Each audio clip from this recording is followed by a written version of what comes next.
Good afternoon, YouTube, and I have a 3-year-old child, and as we all know, children run on both chocolate cake and AA batteries.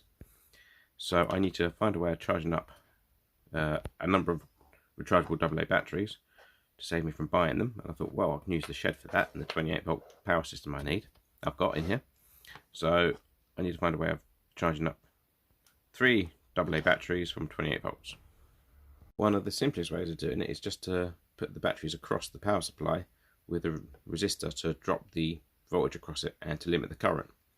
So if we work out the value of that resistor for one cell, we can then stack the cells up into 3, and that should be okay.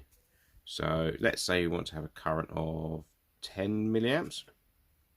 That way we can then work out the drop and see what size resistor we need. So doing a bit of Ohm's law and a bit of maths, and I equals V over R, we can work out that a value of 2.7k for that resistor will give us a current of 10.37 milliamps.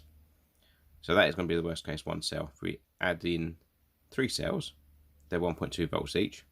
Equivalent, effectively that voltage there will drop by the voltage here. And then we can work out the current for 3 cells. So if we take 3 cells, that's 3.6 volts drop of the 28. So 28 taken by 3.6 is 24.4. And you work out the resistor value to give us the current value with the 2.7k resistor. That comes to 9 milliamps. So 9 milliamps is absolutely fine. I mean, that's trickle charging these cells, so it'll take a long time to charge. But I'm doing that deliberately because I'm just going to leave these plugged in for ages. So we can work out the charge time, which is 1000 divided by 9, which I will flash up on the screen, and that's how many probably days it will take. But that'd be okay because it would just be sitting in the shed, trickle charging all the time, and I'll just swap the batteries around as needed. I've had a look through my resistor collection, and I've got these are 5.6k resistors.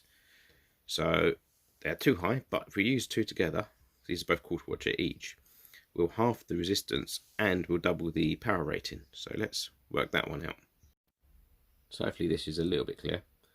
So these are the two 5.6k resistors in parallel. That gives a total resistance of 2.8k because you halve the values. And that gives us a total current 28 volts of 10 milliamps, which is just what we were after, and a power dissipation of 280 watts, which as these are quarter-watch each resistors, and there's 2 of them, they're halved, so it's 140 watts per resistor, 140 milliwatts per resistor. So we've got to solder that together now. Right, so them resistors are now soldered into the positive line of the battery pack. So all we've got to do is connect the battery pack to the 28 volt supply, and that will charge the batteries very slowly over a matter of 5 days, which is fine for what I need because it's only going to be as and when they're required.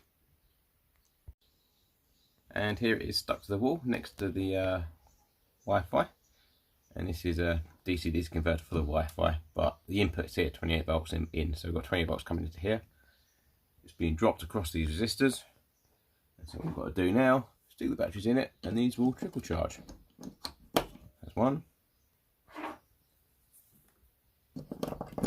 2, 3. So these will start charging up, but that resistor's not getting warm at all. And that will trickle charge over about 5 days. They'll be fully charged and they'll be ready to go. And I'll just swap them out as they need. This only works for nickel metal hydride cells because you can leave these trickle charging indefinitely. Don't use these with lithium or any other type of battery chemistry. But yeah, hopefully that helps, and I'll see you next time.